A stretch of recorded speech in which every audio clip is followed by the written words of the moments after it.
पेट पाटणा पाई निज राज्य रे काम न मिलिबारु सुदूर आंध्र प्रदेश को इटा भाटी काम करने जाई दादन श्रमिकों मृत्यु घटी।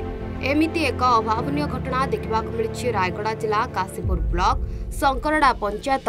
बाहर कुटुमी ग्रामर लदीमाझी 3 मास ग्राम 14 जन पुरुष महिला मिसी आंध्र प्रदेश गुंटूर जिला कपर ग्रामर इटा भाटी काम करने जाइथिले। काम करी गतकाली अपराह्न समय रे रहुतिबा कैंप रे आसी देह भल लागुनी बोली कही अचेत हो जाइथिले। तांकु संगे संगे गुंटूर जिला मुख्य चिकित्सालय रे नेबा बेलकु डाक्टर तांकु सेठारे मृत बोली घोषणा करछन्ते। किछि दिन आगुरु देह भल लागुनी मु पाइबाकु थिबा टंका मते देई दियंतु मु गां को चली जिबि बोली इटा भाटी मालिकों को कहिथिले। हेले मालिक तांकु टंका देई नथिले कि छाड़ी भी नथिले बोली सांगरे थिबा साथी श्रमिक माने कहिसन्ते। जानी नहीं ने आइगा मैं केबे जाइतिलो कि केते लोकी 3 मास रहला अरे जाना कहला को एंती सेंती हे गला मुई जानो नाही ने रात को हे गला मरि गला मते बाई नाही बंधु नाही 2 जण का भणी माने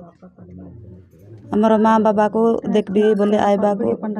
एने तेने बोली करी से बाटे आंध्रा बाटे जाय कर तार जीवन ए कर देला तो ठीक नाही मते गमाटे टिके देखले बो पसिया पुसु गोटे टंकाटी मिले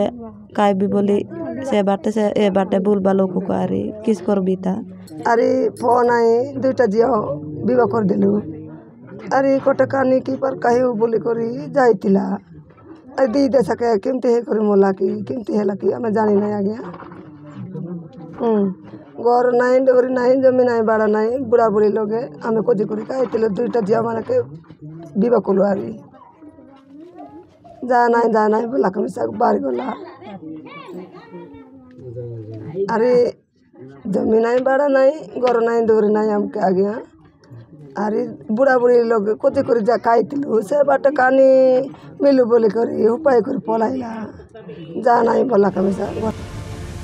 तेबे गां को मृतदेह फेराई आनिबा को पाखरे पैसा नथिबारु परिवार लोके चिंतारे पड़िछन्ति। तेबे एटी प्रश्न उठुछि केबे मिलिबो दादन मानंकु निज अंचल रे नियुक्ति केबे सरिबो दादन कोषण। रायगड़ार वैकुंठ दुरिहांक रिपोर्ट सूचना टीवी।